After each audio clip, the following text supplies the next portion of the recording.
देश के रूप में आज विकसित हो गया, अलग देश है जो आपके सिर का दर्द है। बचे इस देश में अब एक ही दावेदार, कौन थे? पंडित जवाहरलाल नेहरू। लेकिन लोगों ने कहा कि ऐसा नहीं, अपितु सरदार वल्लभ भाई पटेल, क्योंकि उस समय एक लोकप्रिय सर्वमान्य नेता थे, कि इन्हें भी इनके साथ उसके लिए खड़ा किया जाए, कैंडिडेचर के लिए खड़ा किया जाए और तब देखा जाए। टोटल वोट पड़े 15। टोटल वोट कितने पड़े दोनों को चुनने के लिए? 15। 15 में से 13 वोट किसके पास गए? सरदार वल्लभ भाई पटेल के पास। और 2 वोट किसके पास गए? नेहरू जी के पास गए। अब नेहरू जी के पास जब 2 वोट गए तो नेहरू जी पहुंचे गांधी जी के पास। अच्छा, इसका प्रमाण मेरे पास नहीं है वो पहुंचे कि नहीं पहुंचे, स्वामी शिवानंद जी कहते हैं, इसलिए मैं भी कह रहा हूं वो कहते हैं मेरे पास पत्र है, तो मैं उन्हीं का प्रमाण देकर कह रहा हूं कि वो पहुंचे गांधी जी के पास और गांधी जी से कहा प्रधानमंत्री मैं जरूर बनूंगा, चाहे हो जाए कुछ, और नहीं तो मैं मर जाऊंगा। गांधी जी ने सरदार वल्लभ भाई पटेल को बुलाया, ये तो सच है, ये तो प्रामाणिक बात है कि उन्होंने सरदार वल्लभ भाई पटेल को बुलाया और उन्हें कहा कि आप अपना कैंडिडेचर विड्रॉ कर दो, यानी आप प्रधानमंत्री बनना अस्वीकार कर दो। और सरदार वल्लभ भाई पटेल गांधी जी को इतना बड़ा गुरु मानते थे, इतने भयंकर गुरुडम में थे कि आजकल ऐसे आसाराम, बीसाराम, तीसाराम के भी चेले नहीं होते जैसे सरदार वल्लभ भाई पटेल गांधी जी के थे। उन्होंने कहा आपने कह दिया, मैंने विड्रॉ कर दिया।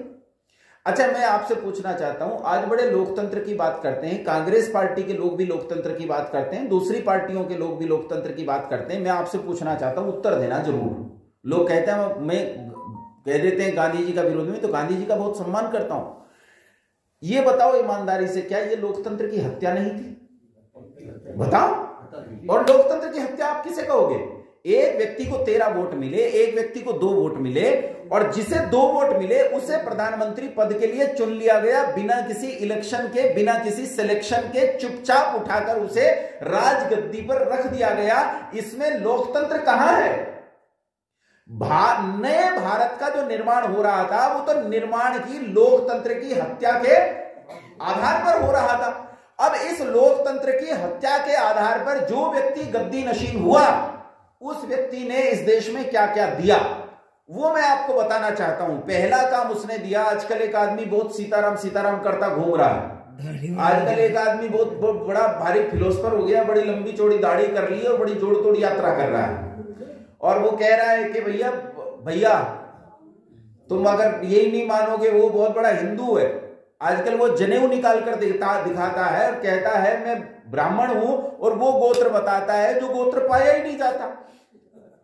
भाई मेरा गोत्र वो नहीं, मेरी दादी का नहीं, मेरी माँ का नहीं, मेरे खानदान में किसी का नहीं, और पूरे भारत में मैंने ढूंढा, मुझे तो नहीं मिलता वो गोत्र।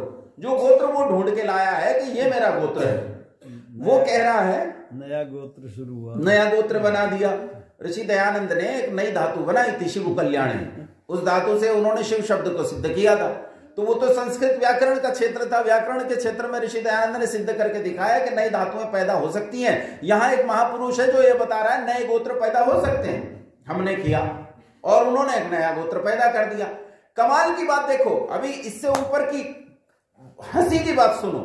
वो जनेऊ निकाल कर दिखा रहा है कि मैं कौन हूं, ब्राह्मण हूं। कौन हूं मैं? ब्राह्मण हूं। और वो कह रहा है मेरा गोत्र भी है, मेरा गोत्र ये है, और मेरे पिताजी पंडित, मेरे पूरा खानदान बता रहे हैं कि पंडित है, मैं ब्राह्मण हूं। और उसके साथ एक आदमी घूम रहा है जिसका नाम है कन्हैया कुमार। सुना है कन्हैया कुमार? कौन है कन्हैया कुमार? भारत तेरे टुकड़े होंगे इंशाअल्लाह, इंशाअल्लाह। उसकी एक लॉबी है, उसका एक संगठन है जो जेएनयू में काम करता है। और अभी अभी पिछले दिनों उन्होंने जेएनयू की दीवारों पर लिख दिया कि ब्राह्मणों भारत छोड़ो। आपने नहीं पढ़ा क्या? नहीं सुना क्या? उन्होंने जेएनयू की दीवारों पर लाल रंग से लिख दिया ब्राह्मणों भारत छोड़ो। मैंने कहा राहुल गांधी को निकालो, तो घोषणा कर रहा है कि मैं ब्राह्मण हूं। भैया सोनिया गांधी समेत कुल सहित ये देश छोड़कर निकल जा, क्योंकि तू तो विदेशी है। वहां लिखा है ब्राह्मण विदेशी है और ब्राह्मणों भारत छोड़ो। कमाल की बात यह, कन्हैया कुमार बहुत बड़ा ब्रांड एम्बेसडर है मूल निवासियों का, और वो राहुल गांधी की बगल में कह रहा है खड़ा होकर कि ब्राह्मणों भारत छोड़ो। राहुल गांधी कह रहा है मैं कौन हूं? कमाल है। अब इससे भी ऊपर की हंसी की बात सुनो। कन्हैया कुमार कौन है? दलितों का ब्रांड एम्बेसडर कौन है? ये ब्राह्मण है। अरे ये ब्राह्मण ही नहीं, ये ब्राह्मणों के उस वर्ग से आता है जिन्होंने बिहार में रणवीरी सेना बनाई थी, बहुत भयंकर सेना जो धारदार हथियारों से काट डालती थी, बहुत भयंकर सेना बनी थी उस समय। ये उस वर्ग से आता है। ये कन्हैया कुमार, इन्हें भूमिहार ब्राह्मण कहा जाता है। देखो, भूमिहार ब्राह्मणों ने इस देश को हीरे दिए हैं। वो ये क्या बनाता है वो अलग विषय है। उन्होंने तो पंडित रामधारी सिंह दिनकर दिया है, नहीं दिया क्या पंडित रामधारी सिंह दिनकर? है क्या बढ़िया संगति बनाते हैं, क्या बढ़िया कविता लिखते हैं। वो आता है ना वो श्री कृष्ण जी का, लोगों की समझ में नहीं आता है, अगर समझे तो कितना अच्छा है। वो दुर्योधन के पास गए, कहा भैया सारा नहीं देता, आधा नहीं देता तो 5 गांव दे दे। तो दुर्योधन ने कहा कि सूच्याग्रम नैवदास्यामि, सुई की नोक के बराबर नहीं दूंगा। तब पंडित रामधारी सिंह दिनकर वहां लिखते हैं कि श्री कृष्ण कहते हैं भैया देना तो पड़ेगा, देख ले, यूं तो काम नहीं चलेगा। तो दुर्योधन कहता है ये बहुत बकवास कर रहा, पहले इसे ही पकड़ लो, जंजीर लाओ और इसे बांध लो। तो श्री कृष्ण को तब क्रोध आ गया और क्रोधित होकर कहते हैं हाँ हाँ दुर्योधन बांध मुझे, जंजीर बढ़ाकर बांध मुझे, हाँ हाँ दुर्योधन बांध मुझे। यह देख गगन मुझ में लय है, यह देख पवन मुझ में लय है, मुझ में लय है संसार सकल, मुझ में लय है झंकार सकल। अमृत फूलता है मुझ में, संसार झूलता है मुझ में। उदयाचल मेरा दीप्ति भाल, भूमंडल वक्षस्थल विशाल, भुज परिधि बंध को घेरे है, मैं नाक में रूपक मेरे हैं। दिखते हैं जो ग्रह नक्षत्र निकर, सब है मेरे मुख के अंदर। भूलोक अतल पाताल देख, गत और अनागत काल देख, यह देख जगत का आदि सृजन, यह देख महाभारत कारण। मृतकों से पटी हुई भू है, पहचान कहां इसमें तू है। श्री कृष्ण कहते हैं रे मूर्ख है, मुझे बांधेगा, मुझे, मैं दूत हूं दूत, और दूत तो न्याय का रूप होता है। तू न्याय को बांधेगा। जो न्याय को बांधना चाहता है तो समझ तू ईश्वर को बांधना चाहता है। क्या तू ईश्वर को बांध सकता है? क्या तू बांध सकता है? देख ये चारों ओर फैले हुए नक्षत्रों को, ये चारों ओर फैले हुए नक्षत्रों को देख। क्या इन नक्षत्रों को तू बांध सकता है? क्या इस ब्रह्मांड को तू बांध सकता है? क्या तू पृथ्वी बांध सकता है? क्या तू उदयाचल बांध सकता है? क्या तू इस गंगा को बांध सकता है? क्या तू दुनिया भर की नदियां बांध सकता है? तू वायु बांध सकता है? क्या तू आकाश को बांध सकता है? और इन्हें नहीं बांध सकता तो तू न्याय को नहीं बांध सकता, दूत को नहीं बांधा जा सकता। बेटा तू बांध नहीं सकता है दूत को, तेरी औकात नहीं है मुझे बांधने की। उन्होंने तो ऐसे हीरे पैदा किए हैं, लेकिन उन्हीं हीरों के बीच में एक कुल कलंक भी पैदा हुआ, और वो कुल कलंक कहता है कि ब्राह्मणों भारत छोड़ो। वो कहता है ब्राह्मणों भारत छोड़कर चले जाओ। और किसकी बगल में कह रहा है? जो ये साबित कर रहा है कि मैं कौन हूं। अब देखो इन दोनों का प्रचार कौन करता है। ये तो अच्छा हुआ पंडित जी वीडियो बना रहे हैं, ये बात उन तक जाएगी। इस देश में एक वर्ग है जो खुद को दलित कहता है। देखो उनके लिए हमारे पूर्वजों ने बहुत काम किया है। स्वामी श्रद्धानंद सरस्वती, वीर विनायक दामोदर सावरकर, हैं लाला लाजपत राय। लाला लाजपत राय तो ऐसे व्यक्ति हैं कि जब मरे ना तो अंबेडकर इतना लंबा भाषण तैयार करके लाए हैं। वो कौन सी सभा थी मैं भूल गया,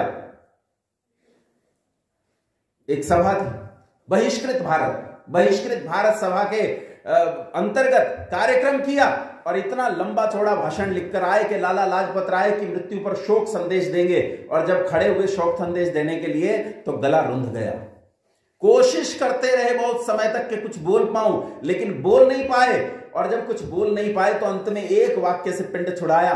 कहने लगे मैं तो ईश्वर को नहीं मानता, लेकिन अगर संसार में कहीं ईश्वर है तो आज दलितों का ईश्वर मर गया, आज दलितों का ईश्वर मर गया। ये लाला लाजपत राय के बारे में उस आदमी ने कहा जिसने गांधी के मरने पर एक शब्द नहीं कहा, एक शोक संदेश नहीं दिया, एक वाक्य नहीं कहा, एक बात नहीं की। उसने लाला लाजपत राय के मरने पर यह कहा। कौन लाला लाजपत राय? जो कहते थे कि ऋषि दयानंद मेरे गुरु हैं, कहते थे ना ऋषि दयानंद मेरे गुरु हैं, और कहते थे आर्य समाज मेरी माता है। यही कहते थे लाला लाजपत राय। उस लाला लाजपत राय के लिए दलितों के संबंध में क्या स्थिति रही होगी कि अंबेडकर ने कहा। और श्रद्धानंद तो जीवन भर यही काम करते मर गए। सावरकर ने मंदिरों में प्रवेश का अवसर दिलवाया उन्हें, उनके लिए काम करने वाले, उन दलितों के लिए काम करने वाले आजकल के नेता कैसे हैं कि एक कहता है ब्राह्मण छोड़ो, दूसरा साबित कर रहा है कि मैं ब्राह्मण हूं, और जो कहता है ब्राह्मणों छोड़ो वो खुद कौन है? ब्राह्मण है। और इस पूरे प्रोपगंडे को कहानी बनाकर एनडीटीवी पर प्रचारित करने वाला एक बड़ा पत्रकार जिसका नाम है, क्या नाम है? अरे रवीश कुमार। क्या नाम है उसका? अच्छा, ये रवीश कुमार कौन है? ये भी ब्राह्मण है। ये रवीश कुमार कौन है? ये भी ब्राह्मण है। कमाल की बात देखो कि उन दलितों के नाम पर राजनीति करने वाले तीनों कौन निकले?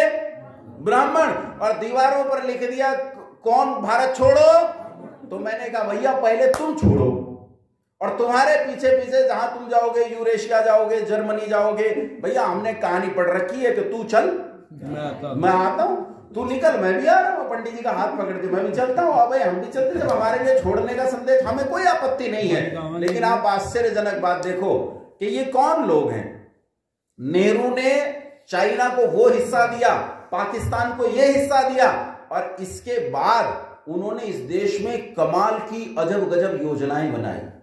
कमाल की अजब गजब योजनाएं, ऐसी योजनाएं चलती हैं कि आप सुनकर दांतों तले उंगली दबा लोगे। इस देश में शराब बेची जाती है, शराब। आजकल एक नए सौदागर पैदा हुए हैं शराब के, हैं दिल्ली वाले, क्या नाम है महाशय जी का? अरविंद केजरीवाल जी। अरविंद केजरीवाल जी ने लड़कियों के लिए अलग ठेके खुलवा दिए। बोले लड़कियों को आम ठेकों पर दारू खरीदने में समस्या होती है, इसलिए लड़कियों के ठेके अलग, उन पर लड़कियां ही दारू बेचेंगी और लड़कियां ही खरीदेंगी। और उन्होंने विभाग बनाया, नेहरू जी ने, मतलब उस समय की सरकारों ने विभाग बनाया, आबकारी विभाग। कौन सा विभाग है भाई?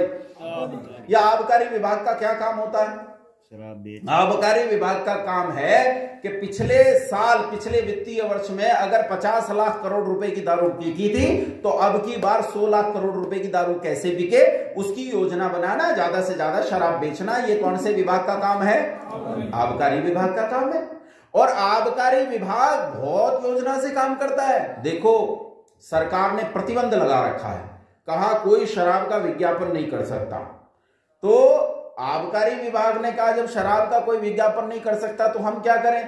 तो आबकारी विभाग ने शराब वाले नामों से कंपनियों को कहा तुम एक काम करो, शराब तो नहीं बेच सकते, लेकिन उसी के नाम से सोडे की बोतल निकाल दो और प्रचार करो, मार्केटिंग करो टीवी पर सोडे की बोतल की।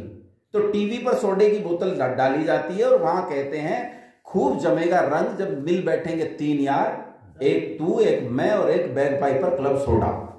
और बैग पाइपर क्लब सोडा मांगने जाओ, यहां किसी दुकान पर मिलेगा क्या? लेकिन आप कहो बैग पाइपर की दारू चाहिए तो मिल जाएगी कि नहीं? मिल जाएगी कि नहीं?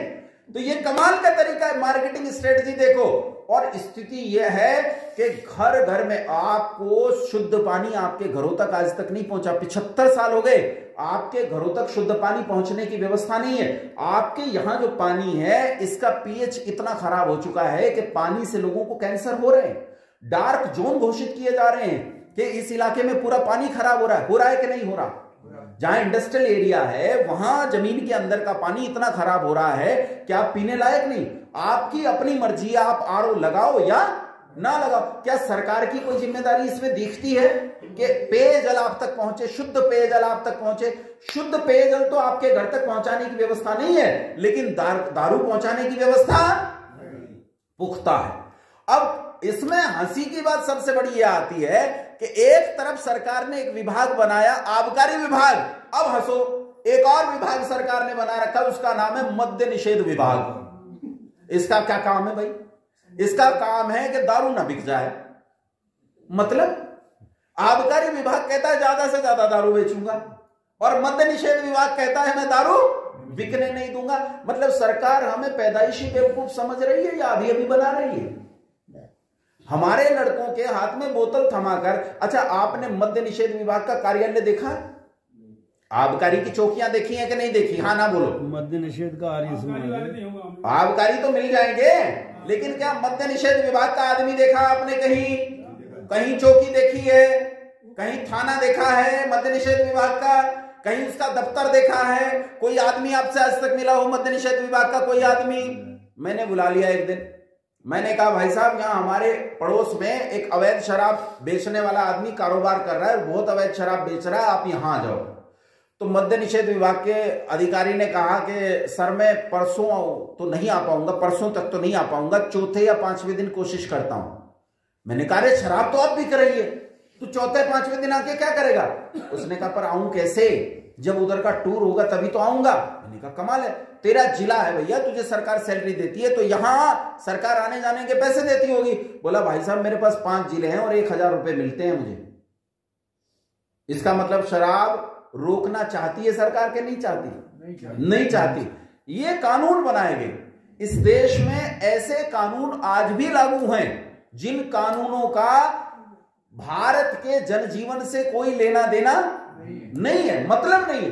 भाई एक एंग्लो इंडियन अगर गाड़ी लेकर जा रहा हो, एक अंग्रेज यानी ब्रिटेन का आदमी अगर भारत में आ जाए और वो गाड़ी लेकर जा रहा हो, आप अगर कार लेकर जा रहे हैं, एक्सीडेंट हो गया है तो आप पर मुकदमा दर्ज होगा कि नहीं? हाँ के ना बोलो, होगा कि नहीं होगा? लेकिन अगर ब्रिटेन का आदमी यहां आकर गाड़ी लेकर जा रहा है तो उस पर मुकदमा दर्ज नहीं होगा। ये कानून है, ये कानून है। क्यों नहीं होगा? क्योंकि अंग्रेजों के काल में यह माना जाता था, अंग्रेजों ने यह मान रखा था कि भाई हम लोग गाड़ी लेके आए हैं, भारतीयों को तो गाड़ी का ज्ञान नहीं है, इसलिए इन्हें जो सड़क के नियम कानून है उनकी जानकारी नहीं है। तो अगर ये गाड़ी के सामने आ जाए तो गलती चलाने वाले की नहीं है, किसकी गलती है? भरने वाले की गलती है। दूसरे वो गुलाम है, गलती तो गुलाम की होती है, शासक की गलती नहीं होती है। तो वो जो गाड़ी चला रहा है उसकी कोई गलती नहीं है। ये कानून आज भी है। बताओ इस कानून का आज कोई औचित्य है कोई औचित्य? ऐसे कितने कानून हैं जिन पर आपको 1860 लिखा हुआ दिखाई देगा, 1860 का कानून। आपने एक गवर्नर का नाम सुना होगा, लॉर्ड मैकाले, सुना है ना? आपने केवल यह सुना है कि लॉर्ड मैकाले ने देश की शिक्षा को बर्बाद किया था, यही सुना है? आपको पता है ये जो भारत का संविधान है ये भी लॉर्ड मैकाले ने लिखा था। ये लॉर्ड मैकाले के समय में लिखा गया था ये कानून। ये 1860 में जो कानून लागू हुआ ये लॉर्ड मैकाले की देन है भाई इस देश को। और आज जो आप संविधान चलाते हो ये संविधान कॉपी पेस्ट के अलावा कुछ भी नहीं है। जो लोग कहते हैं कि डॉक्टर राजेंद्र प्रसाद ने ये संविधान बनाया, या कुछ लोग कहते हैं डॉक्टर भीमराव अंबेडकर ने ये संविधान बनाया, या कुछ लोग कहते हैं 350 लोगों की कमेटी थी उसने संविधान बनाया, या कुछ लोग ईमानदार हो सकते हैं जो ये कह सकते हैं कि 55 करोड़ की जनता थी, उन सबने मिलकर प्रतिनिधि चुने इसलिए पूरे 55 करोड़ लोगों ने संविधान बनाया। लेकिन ये इन विचारों का बनाया हुआ संविधान है ही नहीं। ये तो 1860 का संविधान है जो आज भी जस का तस लागू है और ये परिस्थितियां आज भी चल रही है।